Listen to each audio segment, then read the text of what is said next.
Eto na lakay ang iconic design ng traditional jeepney. Dapat daw yan panatilihin ayon kay Supremo Senator Lito Lapid, RH28 Raymond Teka, kulang. Lito, lapid. Sige, kung lagay ko na. Lito, lapid. Sila kailan po ang nagbinyag. Palitan nyo na po PSA. RH28 Raymond at Paas. Lakay Raymond.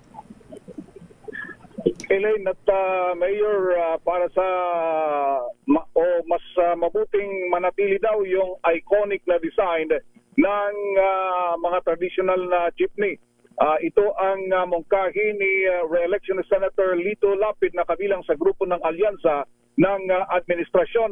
Ayon kay Lapid, mas makabubuti na gawin pa rin o maaari namang maipatupad yung Transport Modernization Program, pero dapat ay manatili yung iconic na mukha ng ating mga traditional na jeepney. Sa katunayan, sabi niya na bilang chairman ng Senate Committee on Tourism ay hanggat maaari bigyan sana ng malaking subsidy yung mga lokal na kumpanya na gumagawa ng mga jeepney. Dahil ang katwiran ng senador ay bahagi na ito ng ating kasaysayan na dapat lamang panatilihin at upang makita ng mga susunod na henerasyon. Una nito ay inanunsyo ng kampo ni dating Ilocos Sur Governor Luis Chavit Singson na magsisimula na silang gumawa ng mga modern e-jeep sa kanilang planta sa lalawigan ng Batangas na dihamak na mas mura kumpara doon sa mga imported na minibus na nanggagaling sa bansang China.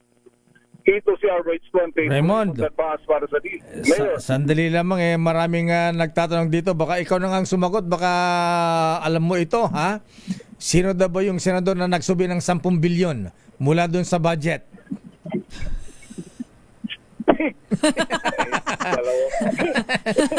Dalawa ba sila?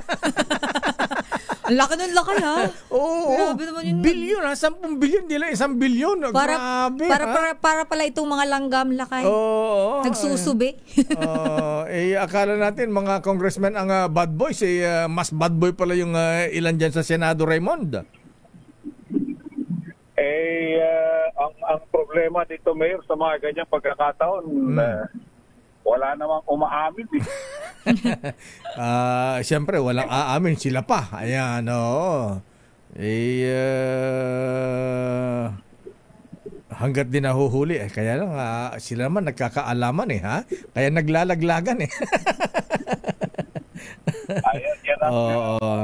Yan ang problema dyan. Dahil kung sino yung mga mahilig lahat naman interested sa budget kaya lang kung may mga ganyang balita dapat kung sino man. Ang masakit lang kasi binawasan yung pondo ng DepEd, ayan, PhilHealth. Pagkatapos malaman natin isusubi lang pala ng senador 10 bilyon. Diyos ko, ano bang mangyayari sa buhay natin? Okay, mukhang may pinaglalaanan yata. Mukhang may pinaghahandaan. Ayan. Nako, siguro baka ang 2028, Mayor, malapit na yan. Ay, oo, sinabi mo ha. Ayan, 3 years na lang. Ang bilis ng panahon. Sige, abangan na lang natin. Ayan, mga ganyan dapat di binoboto yan. Sige na nga, Raymond. Okay nga, Rod. Maraming salamat, Raymond. Ang nabanggit nyo lang, Mayor, ang alyansa ng pagbabago gaya ng grupo ng administrasyon ay mag-ikot ngayon sa lalawigan ng Bulacan bago yung kanilang Grand Rally na gaganapin dyan sa makasaysayang bayan ng Malolos sa Bulacan. Ito si RH28 Raymond